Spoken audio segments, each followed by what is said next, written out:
we've talked about this on the show that Pete Carroll wants to get back in, right? We know he wants to be a head coach.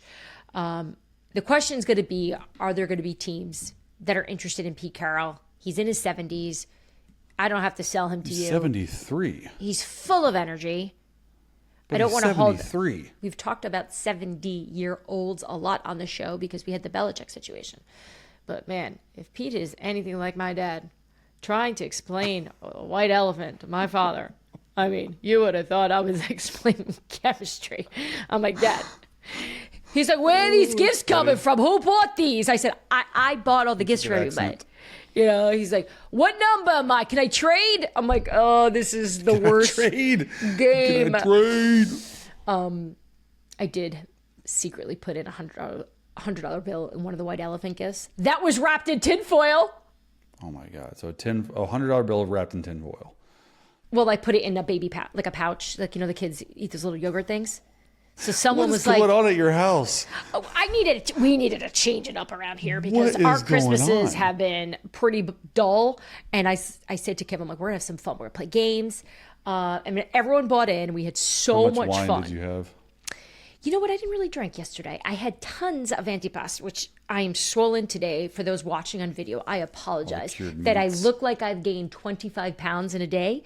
I will lose that. I will get back to Orange Theory. I have not been there in a week.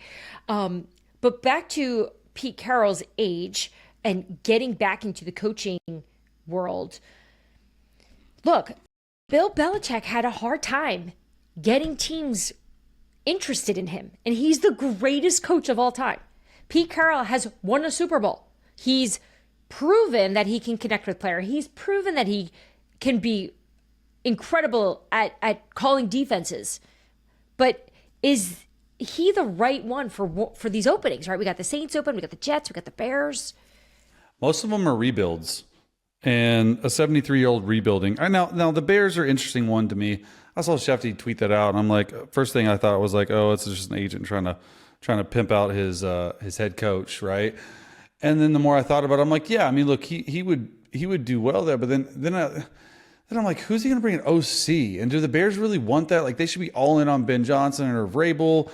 And it's just like, I like from a leadership perspective. And I've talked to Mark Sanchez in depth about this, who used to play for Pete Carroll at USC. It's very, very close still. And it's just like, he just brings this natural way of enthusiasm that just breathes life into an organization. I said, man, that's so true. It's not like an enthusiasm unknown to mankind, because that's Harbaugh, but it's just like a happy enthusiasm, competitive nature spirit. It's positive. It's optimistic. Yeah. It's real. I go back to the age. I'm just like, man, do they want to pair Caleb Williams with Pete Carroll? No. I'm not one way or the other on this, but I was thinking about this earlier today. All right, let's just say you're the New York Jets. You don't want a first-year head coach because they've got to navigate a lot of the difficult trails and the stuff that comes with it. You want a coach with experience, and the coaches that have experience, you may not be able to land. So how can we get the closest to what we want? Is it maybe tapping into an older coach? Is he going to? That could use some positivity. Is he going to get a job? Do you think this is real? Like, that's what I want to. That's what I can tell you he wants to coach. I can't tell you if I know of any teams at this point right now that are having serious conversations about bringing him in. So much is going to change though over the next few weeks. But remember, Pete is technically a consultant for the Seahawks. What about Jacksonville? Like, that's an interesting one because it's a blank check with an owner. Is Doug Peterson, what do you like? Is he going to be back? I haven't heard anything after all that stuff. Was that wild? It was like we were waiting you're every fired day. Right away, and now he's like talking about 2026. Yeah, he's like, well, no, I think the sense around the league is that Doug will probably lose his job at the end of the season, but things could change, right? Maybe something happened behind the scenes. I'm just trying to think of teams like that would fit Pete. And a team that could use a revamp, a team that could use a shot in the arm.